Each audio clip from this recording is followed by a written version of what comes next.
Iya, kita semua berbeda-beda, Yahudi, non-Yahudi, tetapi kita satu tubuh di dalam Kristus.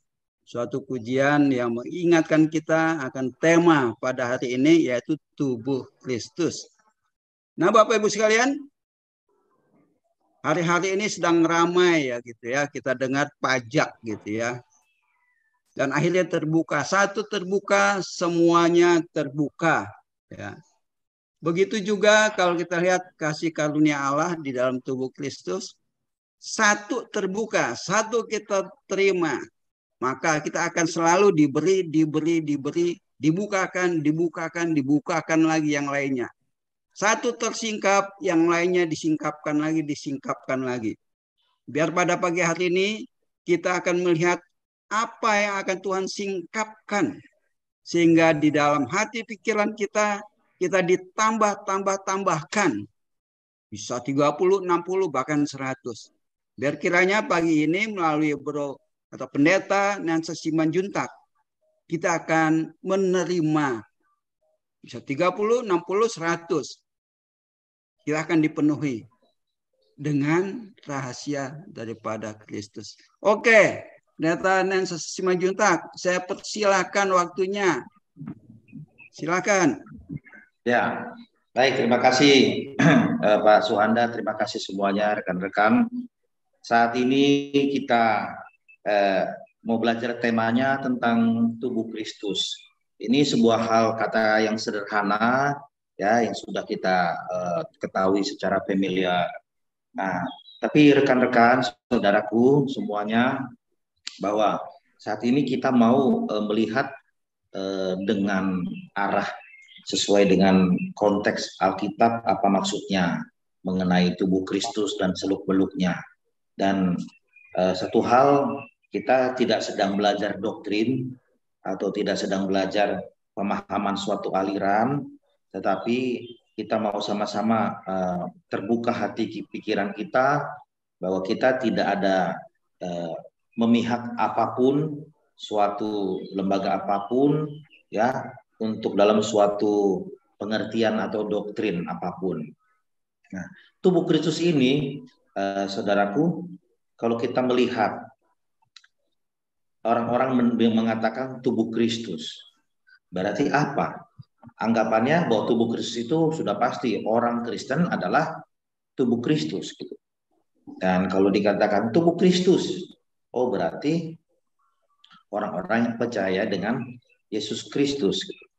Namun ya, kita akan melihat secara simpel sebenarnya, bukan hal-hal yang dikatakan dalam atau apapun yang profesional atau ahlinya mengatakan ini itu enggak, tapi kita yang simpel. Saudara, kalau kita lihat gambar pertama slide-nya, itu sekedar ilustrasi ya, gambar itu ya, bahwa gambar foto foto yang kita kenal, yang kita ketahui itu foto Tuhan Yesus Kristus. Di dalamnya itu ada banyak orang ya kan ya. Nah, di situ kan ilustrasinya menyatakan bahwa orang-orang itu adalah orang-orang yang di dalam Kristus, dan orang-orang itu merupakan bagian atau anggota tubuhnya Yesus Kristus. Nah, sekarang kita melihat secara ayat-ayat yang mengarah kepada pengertian tentang tubuh Kristus itu apa. Mari saudaraku, kita lihat di Roma 6 ayat 5. Kita buka Alkitab kita, Roma 6 ayat 5, bahwa di sana tubuh Kristus itu seseorang yang memiliki kebenaran tentang Injil. Mari kita lihat bersama-sama Roma 6 ayat 5. Ya, boleh dibacakan oleh Pak Sipayung. Roma 6 ayat 5. Yang mana? Yang ada di layar ini? Iya. Tubuh Kristus, seseorang yang memiliki kebenaran tentang Injil. Roma 6 ayat 5. Ya, boleh Pak dibuka ayat Alkitabnya. Mari saya bacakan ya. Iya, Pak Agus. Saya bacakan. Roma 6 ayat 5. Ya. Sebab jika kita telah menjadi satu dengan apa yang sama dengan kematiannya, kita juga akan menjadi satu dengan apa yang sama dengan kebangkitannya. Baik. Nah, saudara, di sana dikatakan sebab kalau kita dikatakan telah satu dengan yang disebut kematiannya, kita juga satu dengan apa yang disebut kebangkitannya. Baik, kita melihat dulu kematiannya. Apa yang dimaksud kematiannya? Kematian Kristus. Slide selanjutnya. Di situ ada kalimat kematian Kristus. Oke, bro. Nah, kematian yang tentang kematian. Kematian Kristus itu artinya Kristus telah mengalami kematian oleh karena ganjaran hukum Taurat. Sebab Kristus hidup di dalam kodrat daging.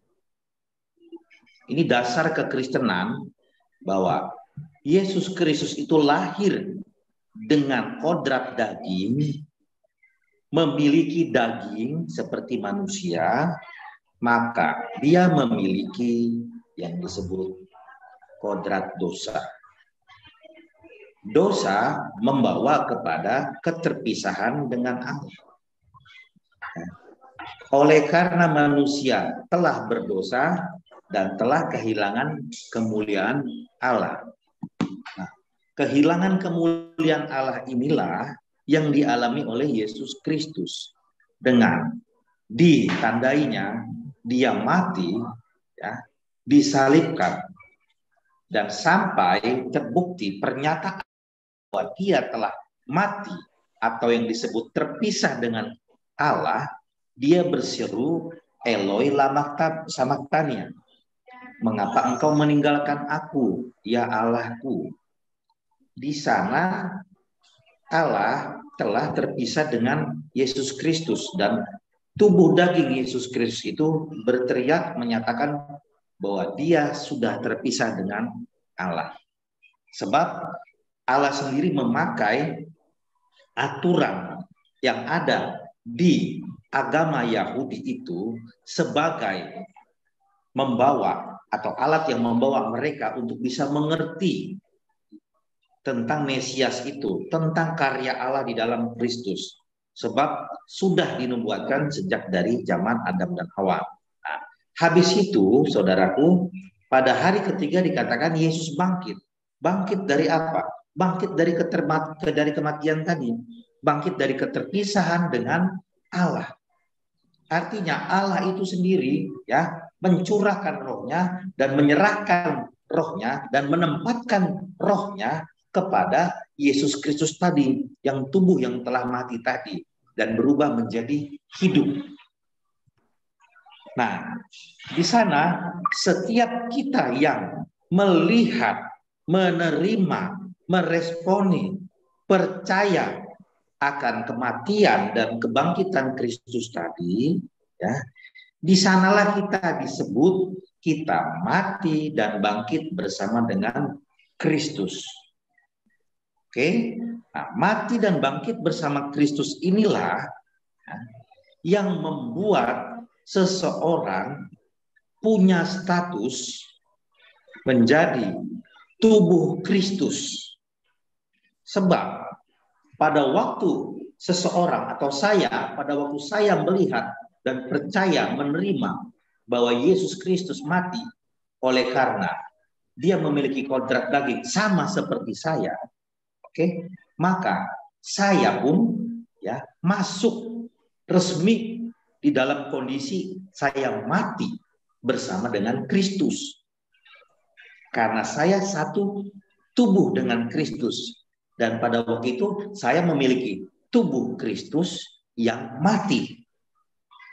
Dan pada waktu hari ketiga itu dikatakan tubuh Kristus itu dibangkitkan oleh karena Roh Allah berdiam dan ada pada Yesus Kristus itu, maka saya yang tadi sudah mati bersama dengan Yesus Kristus itu, saya pun bangkit bersama-sama dengan Yesus Kristus tersebut. Artinya saya ini adalah tubuh atau dagingnya Yesus Kristus tadi, namun tubuh rohania. Dan dari sanalah maka saya dapat disebut tubuh Kristus. Dan secara konsep agama yang banyak beredar itu adalah bahwa Yesus Kristus bangkit, oke? Dan di sana orang yang percaya akan kebangkitannya, maka dosanya diampuni, seperti itu kan. Namun di kalangan kekristenan sendiri masih banyak yang menambahkan dari Injil Kristus tadi, dari prinsip tubuh Kristus tadi, ya, dengan satu konsep persyaratan, yaitu hidup dengan perbuatan sebagai syarat untuk memperoleh kebangkitan itu. Sebab banyak sekali pandangan yang memegang pandangan bahwa kalau engkau hidup tidak bertobat, artinya engkau tidak hidup mengejar perbuatan baik, karena perbuatan baik itulah sebagai syarat engkau nanti akan dibangkitkan nanti waktu kiamat. Nah, lari lagi ke sana. Sementara kebenaran tentang kebangkitan itu yaitu ketika saya percaya menerima tentang Yesus Kristus yang sudah bangkit dari alam maut, maka saya sudah memperoleh kebangkitan. Sejak saya percaya dan menerima itulah saya sudah menerima kebangkitan bersama dengan Kristus itu. Dan saya sudah resmi menjadi tubuh Kristus. Jadi tidaklah saya mengikuti pandangan bahwa nanti saya dibangkitkannya. Apalagi saya nanti dibangkitkannya nanti di dalam kuburan itu terbongkar. Di sini adalah pandangan yang keliru tentang kebangkitan daging kita. Dan saya membawakan lagi tentang kebangkitan daging. Kebangkitan daging itu sendiri ya adalah ketika Yesus Kristus mengalami kebangkitan daging dari tubuh yang fana diubah menjadi yang tidak fana. Maka saya pun mengalami dari tubuh yang fana menjadi tubuh yang tidak fana.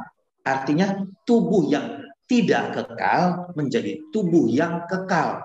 Artinya dari mulai tubuh yang tidak memiliki kekekalan, yaitu tubuh yang tidak memiliki roh Allah, ya, menjadi tubuh yang memiliki roh Allah.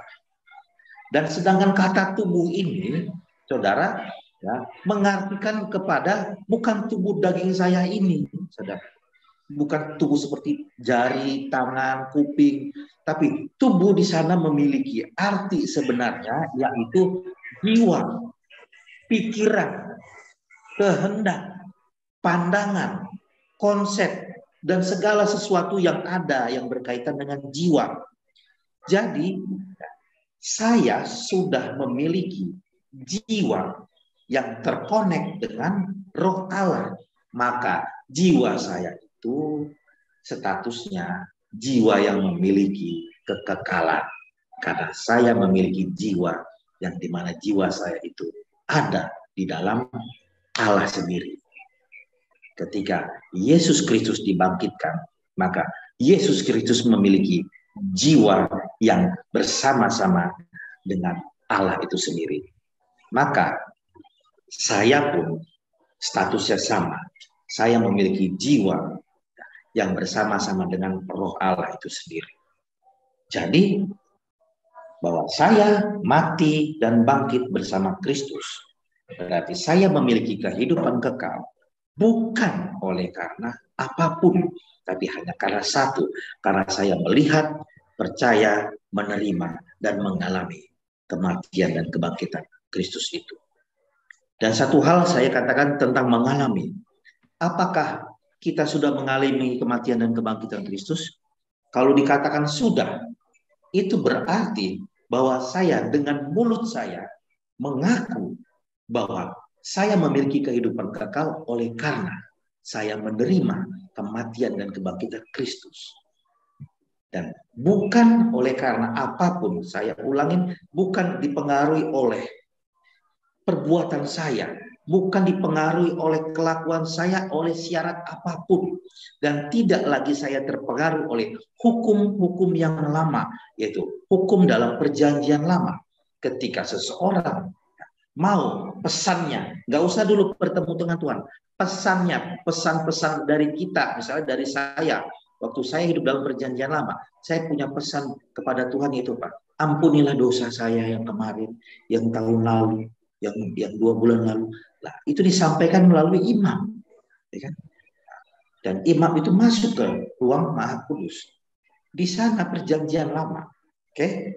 Sekarang saya sudah tidak lagi hidup dikuasai oleh pola perjanjian yang lama. Sebab yang ada di ruang Maha Kudus itu, ya, oke, tidak lagi ada di ruang Maha Kudus itu yang ada di tabernakel Musa atau tabernakel Daud atau bait suci waktu Yerusalem itu. Namun dia sudah ada di dalam diri saya, yaitu di jiwa saya ini. Jikalau saya menerima, percaya akan kematian dan kebangkitan Yesus Kristus, maka dari segala tadi yang saya katakan, bahwa saya resmilah statusnya sebagai tubuh Kristus. Jadi saya tidak sembarangan mengatakan diri saya atau orang lain sebagai tubuh Kristus kalau belum terbukti bahwa di jiwanya memiliki kebenaran tentang Injil Kristus. Baik, saudara, kita coba lihat slide selanjutnya.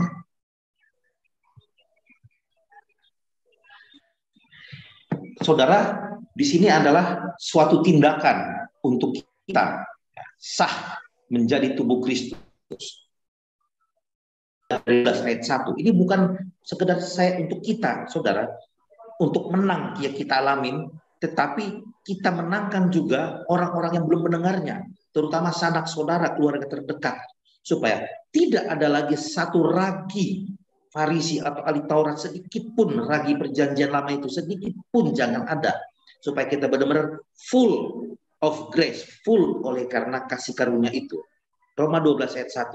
Karena itu saudara-saudara, demi kemurahan Allah aku menasihatkan kamu supaya kamu mempersembahkan tubuhmu sebagai persembahan yang hidup, yang kudus dan yang berkenan kepada Allah, yaitu itulah yang disebut ibadah yang sejati.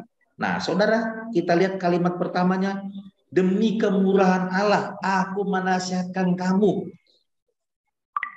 Di sini aja Sang Rasul itu mengatakan demi kemurahan Allah. Ini kemurahan Allah apa?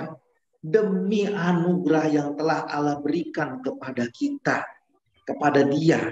Dia menasihatkan kita, para rasul itu, supaya kita mempersembahkan tubuh kita. Nah, mempersembahkan jiwa kita, pola pikir kita, sebagai pola pikir yang di hadapan Allah itu sebagai persembahan yang hidup.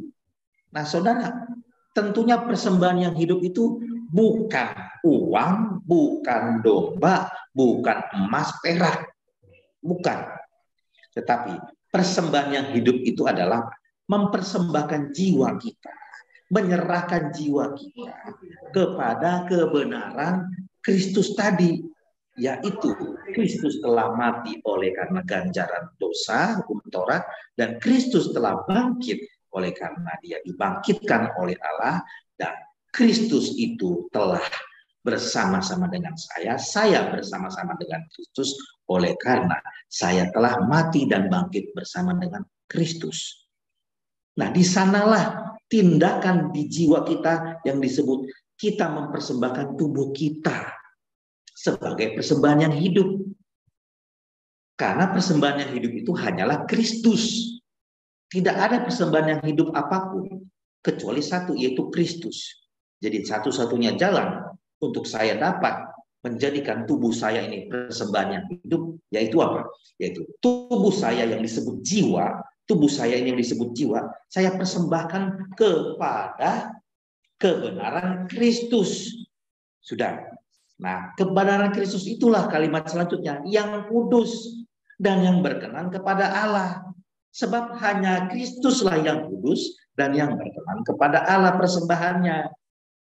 Nah, ketika itu kita miliki ya konsep pengertian kebenaran dalam jiwa kita itu kita tadi sudah miliki, barulah kita dikatakan bahwa kita memiliki ibadah yang sejati. Artinya ibadah itu adalah bersekutu. Ingat, ibadah itu bersekutu dengan Allah, dengan Tuhannya. Berarti saya sudah memiliki ibadah yang sejati, itu yang asli, yang murni, itu sejati. Ketika saya memiliki konsep kebenaran di jiwa saya bahwa saya telah mati dan bangkit bersama Kristus, maka di situ dikatakan bahwa saya sudah mempersembahkan tubuh saya, jiwa saya ini sebagai persembahan yang kudus dan yang berkenan. Yang ingat, saudara, yang kudus dan berkenan itu bukan saya, tapi Yesus Kristus. Ingat bahwa status saya sama menjadi persembahan yang kudus dan hidup oleh karena saya di dalam kebenaran Kristus tadi. Saya di dalam kematian dan saya di dalam kebangkitan Yesus Kristus tadi. Jadi kekristenan harus kuat dan kokoh supaya tidak 1% pun tercampur, apalagi yang paling tenar dikatakan apa? Tapi kita sesuaikanlah perbuatan kita. Ya nggak salah. Kita sesuaikan perbuatan kita. Ya boleh, benar. Di 2 Petrus 1 juga dikatakan begitu. Oke, digerakkan dari dalam untuk kita hidup moralnya benar, gitu kan? Oke. Tetapi kebanyakan, mayoritas, bahkan 90% mungkin ya, kepleset lagi, saudaraku. Dengan mengatakan kalau tidak hidup moralnya benar, kalau tidak hidup benar, ya bodoh lah, itu namanya Kristen nggak benar-benar lah, nggak Kristen sungguhan. Nah, penghakiman itulah ya yang keluar dari kalangan kita sendiri, dan sesungguhnya ya kita itu kalau berkata seperti itu, kita sudah mencari Injil Kristus tadi dengan pandangan humanisme manusianya kita, yang kalau menurut buku sejarah gereja itu diciptakan oleh Roma supaya membuat orang-orang Israel itu semuanya hidup baik dan tertib moralnya, supaya bisa diatur, karena kerjanya berontak mulu terhadap Roma, apalagi di abad pertama itu berontaknya luar biasa gitu. Oleh karena mereka tidak terima dijajah oleh Roma gitu. Dan keterlaluan memang Roma ini. Orang yang percaya kepada Yesus Kristus sebelum di tahun 70 pun, ya, mereka sampai mau beli ke warung, ya, mau beli ke pasar biasa, itu banyak yang menolak. Menurut literatur nggak dijual. Lebih mengerikan lagi masuk ketika masa fase tahun 63, 66 sampai ke tahun 70. Itu nggak bisa lagi orang menjual dan membeli kalau tidak kasih tanda, yaitu 66 itu, yaitu sebagai tanda simbol, yaitu dia setuju untuk menyembah patung itu ya di pasar Alboran. Saya katakan sampai ke situ oleh karena apa? Oleh karena Injil Kristus ini pun zaman rasul-rasul itu sangat mahal sekali untuk bisa dipercayai. Karena resikonya adalah ditolak oleh keluarga sendiri, bahkan ditolak oleh penguasa, yaitu Roma itu. Begitu juga kita. Kalau kita mau berani fair, konsen ya terhadap Injil Kristus ini, maka kita akan berani menolak ketika dimanapun kita mendengar pengkhotbah atau mendengar ceramah gitu ya, di ponsel, di persekutuan atau apapun gitu, kita berani menolak.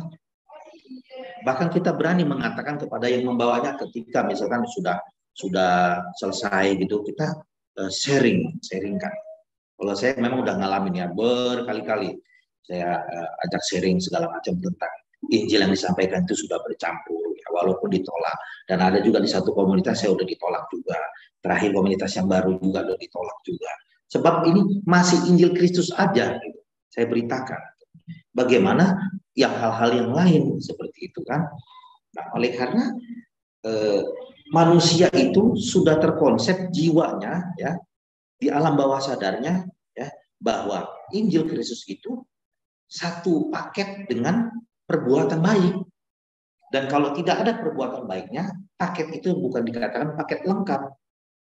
Nanti ada PR-nya. Bahkan bisa dikatakan, ya, mereka mengatakan bahwa itu keselamatannya hilang atau sia-sia begitu. Nah, itulah konsep yang telah dibawakan oleh orang Roma. Dan di Konstantin itu, ya, waktu Konstantinopel mengkonsepkan Injil itu dicampur dengan perbuatan. Makanya Konstantinopel itu, ya, puncak dari diacak-acaknya kebenaran Kristus yang telah diberitakan oleh para rasul. Sehingga mereka pun, ya, orang-orang Kristen yang telah tercampur Injilnya masih pede, masih percaya diri mengatakan bahwa mereka itu tubuh Kristus. Sampai masa abad pertama, abad kedua, abad ketiga, abad 4, terus sampai aliran gereja muncul, ortodok barat, ortodok timur, dan mereka masih mengklaim diri mereka tubuh Kristus. Dengan yang contohnya, ya, itu di bonus sejarah gereja ortodok yang dengan gayanya membawa apa itu pakai tali rantai itu ukupan yang keluar asap gitu kan, sebagai dupa yang harum. Dan kita bingung, padahal dupa yang harum itu adalah Kristus itu sendiri yang telah mempersembahkan dirinya untuk mati. Sudah, kita pun menjadi dupa yang harum kalau kita mempersembahkan diri kita kepada kebenaran kematian Kristus tadi. Dan di mana kita juga ikut dibangkitkan, maka itu menjadi persembahan yang harum, sebagai dupa yang harum di hadapan Allah. Karena kita menjadi kudus oleh karena kita di dalam Sang Kudus itu yang telah dikuduskan, yaitu Yesus Kristus tadi. Nah, saudaraku, di sinilah kita harus saling mengingatkan, berjaga-jaga, tetap berhati-hati, sebab tidak ada yang namanya Injil itu tetap disebut Injil Kristus kalau sekalipun tercampur dengan 0,001% saja. Bahkan dengan tercampurnya gaya hidup kita dengan 1% saja, hukum dalam perjanjian lama atau aturan-aturan dalam perjanjian lama yang masih kita pakai, apalagi kita masih ilhami, kita percayai itu merupakan suatu kebenaran. Waduh, tanpa kita sadar, saudara, kita telah terkamiri oleh ragi ahli Taurat dan orang Farisi itu, ragi perjanjian lama, saudara. Dan di sini saya katakan tidak mudah menjadi orang Kristen yang sungguh-sungguh Injilnya itu Injil yang murni, saudara. Harus ngecek. Bahkan kalimat ayat firman Tuhan dikatakan, ajarlah kami ya Tuhan menghitung hari-hari kami, agar semua, gitu, agar kami mengetahui jalan-jalanmu, yaitu jalan-jalan kebenaran Kristus itu. Aku menghitung hari-hariku, artinya apa? Aku menyadari dan aku mengamat-amati hari-hariku ini, apakah aku tetap berada di dalam Injil Kristus yang murni tadi, atau aku nggak sadar, jangan-jangan aku udah bergeser 1% saja. Karena kalau udah 1% saja udah nggak murni, saudara. Bahkan seperti ragi diibaratkan katanya itu dapat berkembang lagi, ya saudara. Ya, kalau ada satu ragi sedikit aja secuil, kita taruh di satu makanan pagi hari ini, kita lihat besok paginya itu raginya udah menyebar kemana-mana, dan tinggal tunggu aja makanan itu akan dipenuhi oleh ragi tadi. Jadi kalau kita nggak menyadari atau kita sudah disadarkan tapi kita masih kompromi, maka ragi itu akan menyebar ke dalam jiwa kita yang tadinya sudah bersih, bahkan bisa masuk yang lebih jahat lagi. Ragi-ragi itu akhirnya apa? Oleh karena kita kompromi terhadap yang kecil, maka yang kecil-kecil yang lain akan menyusul bahkan menjadi besar. Saya teringat itu akan perumpamaan yang Tuhan Yesus bilang tentang ada suatu rumah, ya itu rumah itu apa namanya, yang orang taunya itu banyak setannya. Lalu rumah itu dibersihkan. Lalu seketika rumah itu telah bersih, tapi rumah itu didapati kosong. Oke, nah ketika katanya iblis melihat, roh-roh jahat melihat, waduh rumah itu tersapu bersih tapi kosong. Lalu roh jahat itu mengajak 7 roh jahat yang lebih jahat lagi masuk ke rumah yang bersih tapi kosong. Nah, rumah yang bersih itu adalah simbol dari kita sudah dibersihkan dari ikatan hukum yang dalam perjanjian lama, bahwa kita diperhitungkan Tuhan oleh karena perbuatan. Kita dibersihkan dari hal itu, lalu kita apa? Dibersihkan dari itu, lalu kita siap-siap untuk menerima keselamatan itu, kasih karunia itu, yaitu dalam perjanjian yang baru, bahwa keselamatan hanya di dalam kematian dan kebangkitan Yesus Kristus. Namun dikatakan kosong, kita tidak mengisi dengan kebenaran-kebenaran demi kebenaran Kristus. Sehingga rumah kita tadi itu cuma bersih, tetapi kita tidak memiliki perabotan-perabotan yang indah. Apakah maksud dari perabotan-perabotan yang indah itu? Yaitu kebenaran-kebenaran Kristus yang ada di dalam jiwa kita. Apa kita memiliki itu atau tidak? Apa saja perabotan-perabotan keindahan, hal-hal kebenaran Kristus itu yang sungguh indah itu? Ya ini salah satunya. Kita mengenal konsep yaitu kebenaran tentang kematian dan kebangkitan Kristus. Kita mengenal yaitu yang dikatakan dia adalah sang minyak itu. Ya, minyak itu adalah Kristus itu sendiri. Lalu kita melihat, waduh, yang ada di perjanjian lama itu yang merupakan simbol-simbol itu, tapi kita sudah berubah, bukan lagi simbol, tapi itu adalah Kristus sendiri. Ya, lalu kita melihat di dalam perjanjian lama, di dalam kehidupan, waduh, dalam kekristenan itu ada pakai tepung, pakai garam, ya kan, dalam praktek-praktek pelayanannya, lalu pengurapan, lalu pentahiran, pembaptisan, segala macam gitu. Nah, itu semua ketika kita mau diisi oleh benda-benda yang indah, itu akan kita miliki. Tetapi itu kita melihat dari kebenaran bahwa semuanya itu telah digenapi di dalam Yesus Kristus, karena semuanya itu merupakan simbol dari Yesus Kristus itu sendiri. Nah, maka kita menjadi rumah yang indah dan penuh dengan barang-barang yang sungguh menyukakan hati Tuhan. Sebab kita memiliki kebenaran demi kebenaran Yesus Kristus itu. Sampai kita memiliki yang disebut pelipat gandaan itu 30, 60, sampai 100 kali lipat. Nah, jadi tubuh Kristus ini, saudaraku, ya, ini tidak sesimpel itu mengatakan tubuh Kristus ngejeblak aja. Enggak. Tapi tubuh Kristus itu pertama, kematian dan kebangkitan. Dia mengerti dengan baik. Dengan benar-benar baik, sempurna mengerti.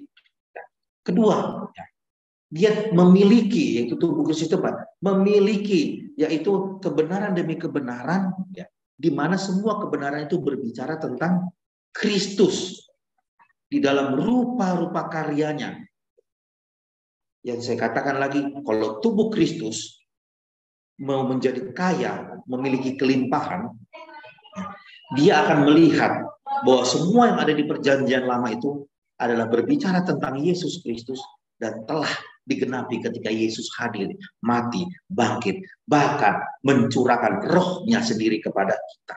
Itulah yang dikatakan tubuh Kristus yang sejati. Dan satu hal lagi, kalau saya mengatakan diri saya ini tubuh Kristus, saya sedang menantikan Yesus datang kembali sang kepala. Maka itu sebuah lelucon, saudara. Maka berarti saya tubuh yang tanpa kepala. lalu saya nunggu kepalanya nggak datang-datang. Begitu kan? Padahal itu konsep yang benar-benar sangat-sangat tidak relevan, yang sangat-sangat tidak atau kurang berakal budi. Karena konsep kebenarannya adalah ketika saya percaya akan Injil Kristus, saya menjadi atau memiliki status tubuh Kristus itu, saudara. Nah, dari situlah kita mau mengkoreksi, mengevaluasi diri kita, lalu kita juga mengevaluasi keluarga kita, ya, keluarga mulai dari dekat sampai yang keluarga jauh, di mana ada kesempatan kita sampaikan, kita lihat. Oleh karena kita memiliki kasih, kita mengasihi anggota keluarga kita, sanak saudara, kerabat. Kalau kita tidak peduli, ya kita berarti nggak mengasihi. Atau kita juga berkonsep seperti konsep lagu lama lah, gitu kan? Ya udahlah, itu masing-masing. Di situ salah, gitu, saudara. Sebab apa yang telah kuterima, kebenaran itu merupakan apa? Tanggung jawabku kepada orang lain, terutama keluargaku. Dan Rasul Paulus katakan apa? Aku ini tawanan roh. Aku ini ditawanan roh. Aku ditawan oleh apa? Oleh kebenaran Roh Kristus itu. Artinya apa? Aku nggak bebas dan aku nggak boleh bebas mengikuti prinsip dunia, yaitu di mana keselamatannya itu atau kebenarannya itu oleh karena perbuatan dan perbuatan, dan oleh karena aturan-aturan yang ada di dalam perjanjian yang lama, seperti itu, saudara. Baik, itulah saya sampaikan untuk mengenai dasar-dasar kekristenan dalam tubuh Kristus itu. Baik, saudara, kita lihat lagi ayat yang Lukas 22. Lukas 22 ayat 19. Saya akan bacakan. Lalu ia mengambil roti, mengucap syukur, memecah-mecahkannya, dan memberikannya kepada mereka. Katanya, inilah tubuhku yang diserahkan bagi kamu. Makanlah ini untuk mengenang aku. Kita melihat ya dari kalimat demi kalimat bahwa ketika Yesus mengucap syukur atas roti itu, dia bilang memecah-mecahkannya. Ya, firman Tuhan katakan memecah-mecahkannya dan memberikannya kepada rasul-rasul itu.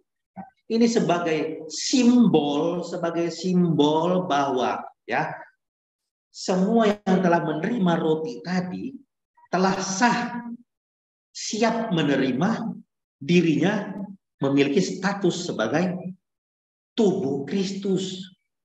Karena Yesus itu sendiri telah merelakan dirinya terpecah. Artinya apa? Dari tubuhnya itu dibagi-bagi untuk mereka semua. Sehingga Pak, itu membawa pengertian kepada ini loh kematianku. Ku beritakan kepadamu, ku berikan kepadamu. Kalau engkau mau menerima kematianku ini, ya, artinya memakan kematianku ini, oke, maka engkau pun akan menerima kebangkitanku. Makanya dibilang roti ini adalah tubuhku yang diserahkan bagi kamu. Ya, sebagai penebusan itu, makanlah ini untuk mengenang aku. Baik, kalau di kalimat bawah, makanlah ini untuk mengenang aku, sebenarnya dilihat dari konteksnya, dari time-nya, sampai kepada waktunya Tuhan terjadi. Yaitu kapan? Waktu tubuhnya itu telah diserahkan kepada alam maut. Sudah, disitulah acara untuk mengenang, memecah-mecahkan roti dan minum anggur itu selesai, sudah tidak berlaku lagi. Jadi kalau tubuh Kristus itu mengakui, ya, kita ini tubuh Kristus mengakui kematian dan kebangkitan Kristus yang dulu disimbolkan dengan roti dan anggur, ya, maka kita sah sebagai tubuh Kristus yang sungguh-sungguh mengerti tentang tubuh Kristus itu di dalam kebenaran. Jadi kalau bicara Lukas 22 ayat 9 ini, Pak, apakah saya sebagai tubuh Kristus dapat lagi melakukan peringatan-peringatan untuk makan roti dan minum anggur, yaitu yang disebut sebagai perjamuan suci atau perjamuan kudus lah dikatakan. atau di bahasa Belandanya marulau nabadia gitu ya. Nah, apakah itu diperlukan? Saya katakan tidak lagi gitu. Sebab kebenarannya menyatakan bahwa itu untuk hanya mengenang Yesus Kristus, mengingat akan Dia sampai kepada timing kematiannya. Begitu. Sebab sangatlah tidak mungkin atau sangatlah tidak berakal dalam yang normal kalau sang roti dan sang anggur itu telah kita makan dan kita telah minum, kita ingati lagi dan kita lakukan dalam bentuk upacara seremonial atau apa yang disebut sakramen gitu. Nah, padahal kita sendiri tahu bahwa Allah itu hadir dalam diri kita dan tidak dapat diwakilkan atau tidak dapat kehadiran Allah itu kita bikin dalam sebuah acara, tidak bisa. Sebab sangatlah tidak sopan, tidak baik, dan tidak benar kalau manusia itu coba-coba untuk menghadirkan kehadiran Allah dengan cara dia sendiri. Itu sama saja persis si manusia atau orang Kristen itu ya, sedang menciptakan apa? Ruang Maha Kudus lagi. Dia sedang menciptakan tabernakel Musa, tabernakel Daud lagi. Atau dia sedang membangun bait suci lagi, di mana ada khusus Allah kita bisa hadirkan di satu tempat. Padahal kebenarannya menyatakan bahwa kita adalah bait sucinya, tempat Allah hadir. Jadi sangat tidak mungkin, sangat lucu dan sangat tidak baik kalau kita membuat bahwa kita buat sebuah acara di mana acara tersebut yang kita buat di situ ada kehadiran Allah. Disitulah yang kita harus perbaiki sebagai tubuh Kristus. Sebab jikalau hal itu masih kita lakukan, kita disangsikan oleh Tuhan bahwa kita adalah tubuhnya. Sebab tubuhnya itu sudah pasti terkonek dengan kepalanya. Pasti dia tahu isi hati kepalanya. Bahwa kepalanya menyatakan bahwa aku bersama-sama dengan engkau. Berarti tidak ada lagi acara-acara apapun yang coba-coba menghadirkan kehadiran Allah dengan acara-acara keagamaan apapun. Dan itu sebuah penghinaan bagi Kristus sendiri. Dan itu menyedihkan dan mendukakan hati Tuhan kita sebagai tubuh Kristus. Baik, kita melihat slide selanjutnya.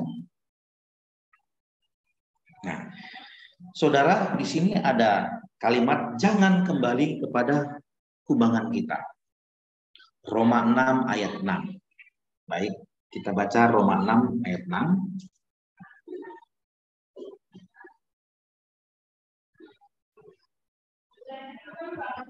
Saya buka dulu ya, Roma 6 ayat 6. Boleh kalau ada yang membacakannya? Saya bacakan ya. Karena kita tahu bahwa manusia lama kita telah turut disalibkan supaya tubuh dosa kita hilang kuasanya, agar jangan kita menghambakan diri lagi kepada dosa. Nah, Roma 6 itu dikatakan bahwa jangan lagi kita menghambakan diri kita kepada dosa. Dan kata dosa ini adalah ya keterpisahan dengan Allah. Dan kata dosa di sini bukanlah bicara perbuatan-perbuatan dosa yang kita kenal itu, yaitu apa? Misalkan berbohong, berdusta, mencuri, lagi korupsi dan semua dosa-dosa yang moral itu. Bukan ke sana arah pembicaranya. Tetapi karena kitab Roma ini adalah kitab penyampaian Injil. Berarti sudah jelas secara hermeneutika ini perbandingan antara Injil dan hukum Taurat. Perjanjian baru dan perjanjian lama. Maka kalau dikatakan ke sana bahwa dosa berarti mengartikan dosa itu memiliki pengertian kepada dosa yang membawa kepada maut, keterpisahan dengan Allah itu. Apa? Yaitu kebenaran oleh hukum Taurat atau kebenaran yang dibangun ya, oleh karena perbuatan manusia itu. Maka dinasihatkan tadi di Roma 6 ayat 6, jangan lagi kita kembali ke sana. Jangan kembali lagi kepada hukum yang lama, di mana engkau memperhitungkan dirimu dan memperhitungkan orang lain dengan kebenaran perbuatan. Bahkan dengan perbuatan-perbuatan keagamaan.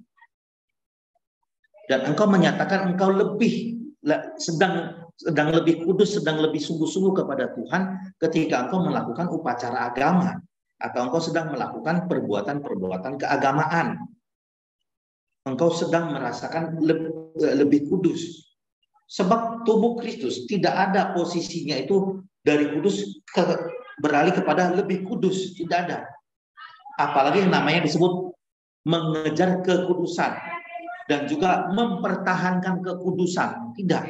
Sebab yang di Alkitab katakan bicara tentang kekudusan itu adalah suatu kekudusan yang itu merupakan hal yang paten, ya, yang hanya dimiliki oleh Kristus, dan kita itu kudus oleh karena kita di dalam Kristus tadi. Oleh karena kita telah menerima kematian dan kebangkitannya, maka kita disebut orang kudus dan status kita kudus, dan kita kudus statusnya sekali untuk selamanya. Itulah kebenaran tubuh Kristus. Tidak ada boleh tubuh Kristus mengatakan aku lagi nggak kudus. Apa yang nggak kudus? Kalau dalam hal perbuatan-perbuatan moral sehari-hari itu tidak boleh dikatakan aku sedang tidak kudus. Kemarin baru berdusta gitu. Oh, aku lagi nggak benar kelakuannya. Sudah. Bukan dikatakan pada umumnya di kalangan kekristenan, dibilang kalau saudara sedang tidak kudus, jangan naik ke mimbar. Karena mimbar ini kudus. Nah, itulah yang telah dirusak di Konstantinopel. Manusia itu dikembalikan kepada perjanjian lama, di mana kehadiran Allah ada di satu tempat, ada di mimbar, ada di panggung, ada di A, ada di B, ada di C. Kalau kau melakukan A, Allah hadir. Kalau melakukan B, Allah tidak hadir. Seperti itu, saudara. Tubuh Kristus yang mengaku-ngaku dirinya tubuh Kristus masih banyak terpengaruh dengan konsep-konsep seperti itu, saudaraku. Dan disinilah kita harus mencermati diri kita, sanak keluarga kita, jangan sampai ada yang masih terpengaruh hal itu.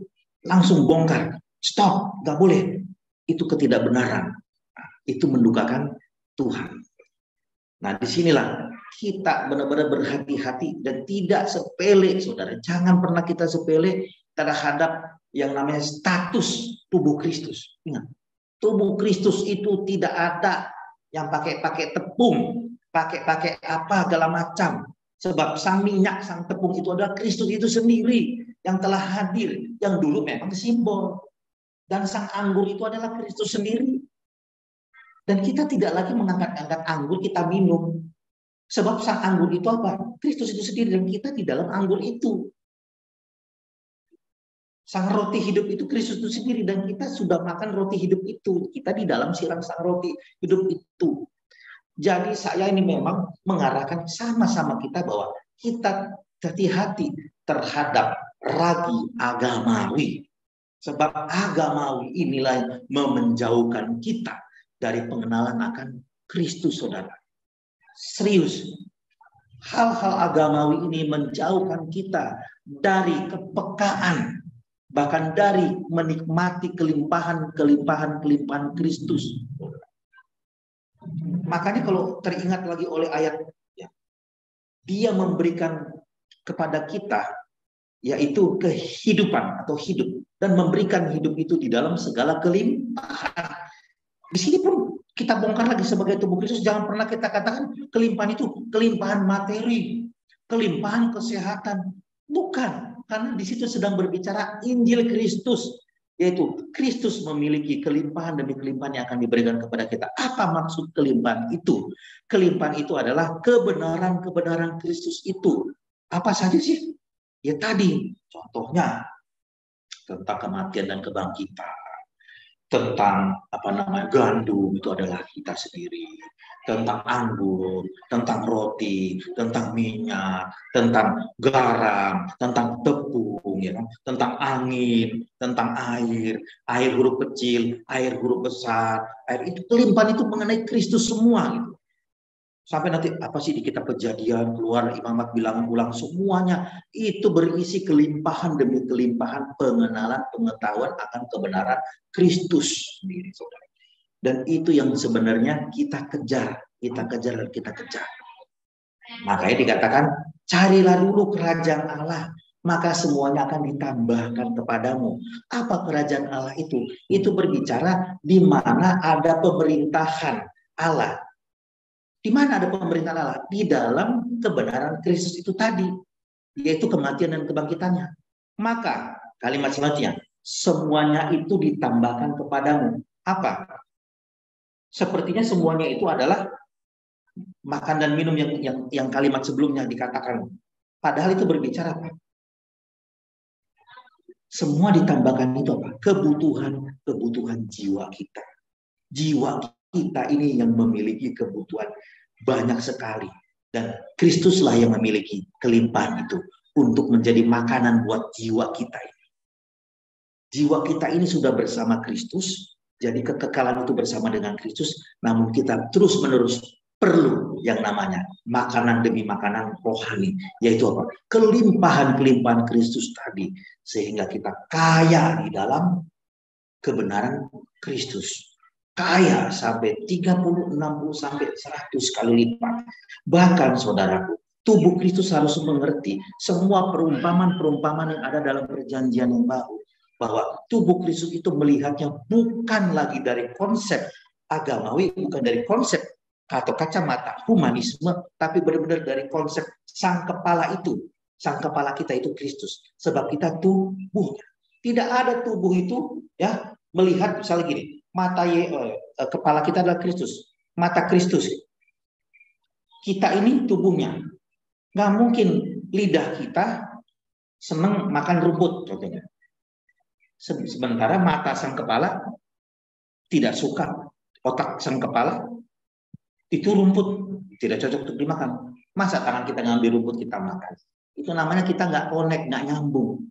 Kalau kita itu tubuh Kristus, kita benar-benar uji apakah kita sudah nyambung dengan sang kepala. Sudah nyambung belum dengan sang kepala? Sudah, kalau kita katakan. Tapi kok kenapa kau masih melakukan hal-hal agamawi yang kau anggap itu malah sebuah kebenaran?